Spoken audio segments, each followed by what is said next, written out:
year ago, America fell in love with a singing janitor from Terre Haute. Oh, Richard Goodall, one you might remember, America's Got.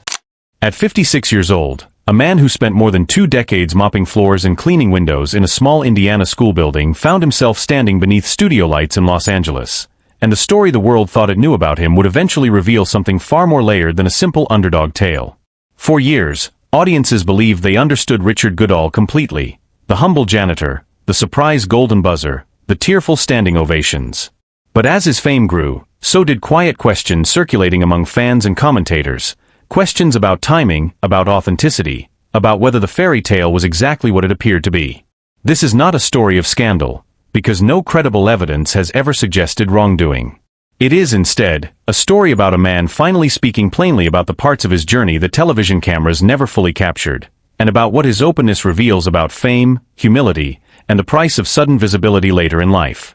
To understand why people began speculating at all, it helps to return to where this story truly began, in Terre Haute, Indiana, inside the halls of a public school where Goodall worked as a custodian for the Vigo County School Corporation for 23 years. He was not a performer by trade. He was a man who sang while he worked, mostly to entertain himself and the students who passed him in hallways between classes. In 2022, a video of him singing Journey's Don't Stop Believin' to a group of schoolchildren was shared online, catching the attention of national outlets including Fox News and ABC News. That clip, brief and unpolished, would quietly plant the seed for everything that followed, though at the time Goodall had no plan to chase a singing career. He was, by every public account, simply a man who loved music and happened to be extraordinarily good at it. 2 years later, in 2024, Goodall auditioned for the 19th season of America's Got Talent, a decision that friends and colleagues have described as uncharacteristically bold for a man known for staying out of the spotlight. His audition aired that May, and what happened next became one of the most talked about moments in the show's recent history.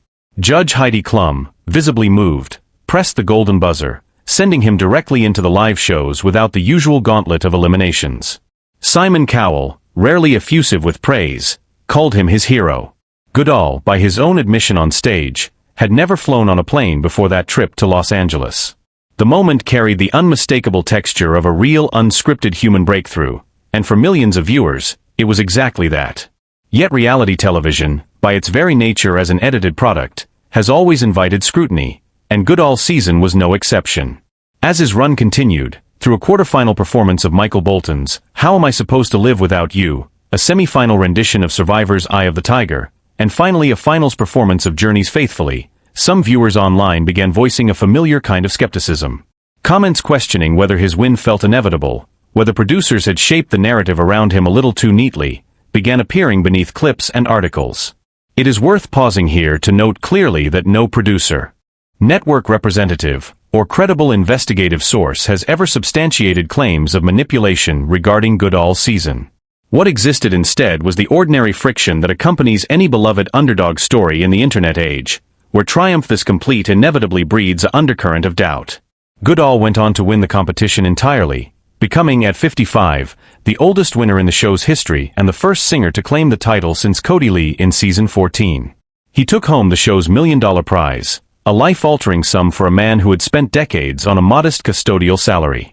Notably, his victory also marked something personal and largely overlooked amid the spectacle. 6 days before he was announced champion, Goodall had married his longtime partner, Angie Vanoven, in a quiet ceremony in Pasadena, California. That detail, often buried beneath headlines about his singing, speaks to a man whose life was already changing on multiple fronts at once, privately and publicly, in the same compressed window of time. It is precisely this collision of private life and public spectacle that seems to sit at the heart of what people mean when they say Goodall has finally admitted something. In the months following his win, as interviews accumulated and his public profile solidified, Goodall began speaking more candidly about the disorientation that came with sudden fame in his mid-50s. Unlike many contestants who enter these competitions in their 20s, actively pursuing entertainment careers, Goodall had built an entire adult life around a different kind of stability, a steady job, a modest home, a community that knew him as the man who cleaned their children's school, not as a celebrity. Adjusting to a world of bookings, publicists, and public expectation was not something his prior 23 years had prepared him for, and he has not shied away from acknowledging that the transition was, at times, disorienting. This candor became more visible as Goodall's post-show career developed. In August 2025, He released his debut single, Long Time Coming, a title that carries an unmistakable double meaning for a man whose entire public journey has been framed around delayed recognition. He performed the song live during the season 20 finale of America's Got Talent the following month, stepping back onto the very stage that had changed his life, this time not as a contestant but as an established artist offering something entirely his own. It was a moment that closed one chapter while quietly opening another, showing a performer who understood how to use his platform deliberately rather than simply riding the momentum of a viral moment. Then, in the summer of 2026, came a development that reframed public interest in Goodall once again. Entertainment industry outlets reported that Goodall had signed a deal with production companies Everard Entertainment and Mad Chance to adapt his life story into a feature film, with producers Ben Everard and Andrew Lazar attached to the project. The announcement drew comparisons to Paul Potts, the British mobile phone salesman whose Britain's Got Talent victory inspired the 2013 film One Chance, starring James Corden. That parallel is instructive, because it reveals something larger than any single contestant story. Audiences have long been drawn to narratives of unlikely singers discovered in ordinary jobs, and entertainment companies have long recognized the commercial power of retelling those stories on screen. It was around this announcement that online commentary intensified once more, with some viewers only half-jokingly suggesting that Goodall's journey felt almost too cinematic from the very beginning, as though he had been destined for a screenplay before he ever stepped on stage.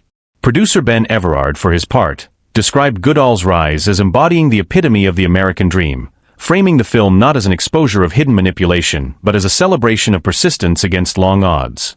Screenwriter Chris Perizzo, known for scripts recognized on the blacklist, was brought on to shape the narrative, signaling that this adaptation would be treated as a serious dramatic project rather than a quick cash-in on viral fame.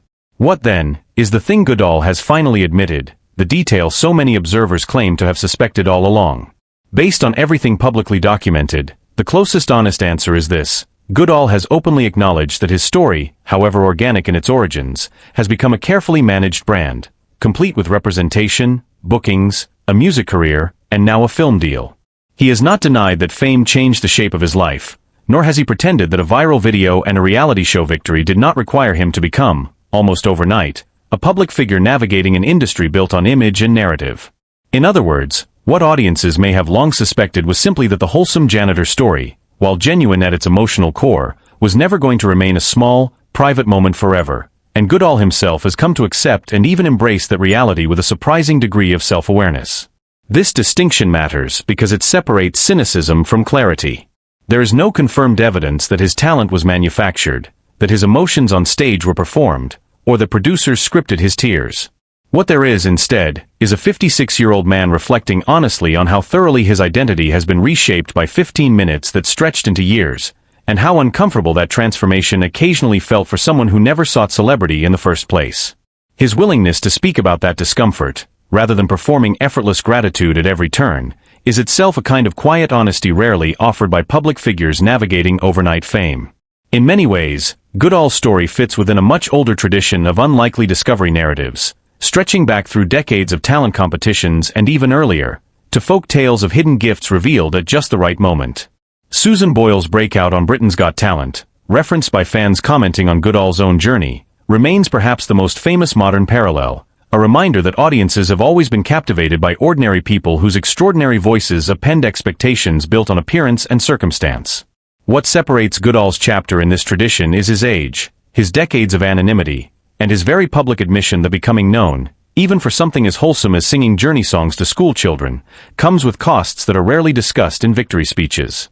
As his film moves toward production and his music career continues to unfold, Richard Goodall remains, at his core, a man who spent 23 years finding meaning in quiet, unnoticed work before the world discovered what those children in Terre Haute had known all along. His story is not one of hidden scandal or manufactured triumph, but of an ordinary life interrupted by extraordinary recognition, and of a man learning, in real time and often in public, how to carry that recognition honestly. Perhaps that is the truest thing he has ever admitted, that dreams fulfilled later in life do not arrive without complication, and that the version of the American dream audiences find so comforting